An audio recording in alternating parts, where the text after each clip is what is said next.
এবং দান করো প্রকাশ্যে, যেটা মানুষের চোখে আসে তবে মানুষ দেখিয়ে নয়।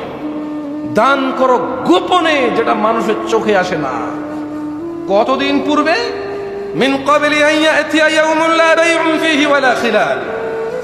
দান করো প্রকাশ্যে গোপনে, নামাজ কায়েম করো ওই দিন আসার আগে, যেই দিন কোনো বেচা কিনা থাকবে না, বন্ধুত্ব থাকবে না।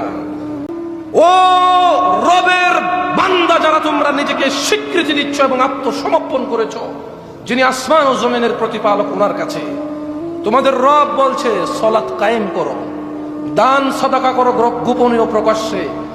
ওই দিন আসার আগে, যেই দিন বেচা কিনা চলবে না, যেই দিন কারো বন্ধুত্ব থাকবে না। তোমাদের রব বলছে ওয়াকিমুস সালাতা ওয়া আতুজ যাকাহ ওয়ামা তুকদ্দিমু লিআনফুসিকুম মিন খায়রিন তাজিদুহু ইনদাল্লাহ ইন্নাল্লাহা বিমা তা'মালুনা বাসীর। আর তোমরা সালাত প্রতিষ্ঠা করো ও যাকাত প্রদান করো, আর তোমরা সালাত প্রতিষ্ঠা করো ও যাকাত দাও, এবং তোমরা উত্তম কাজের যা কিছু নিজেদের জন্য পেশ করবে, আল্লাহর কাছে তা তোমরা পাবে। তোমরা কি আল্লাহর কাছে ভালো কিছু পেতে চাও না?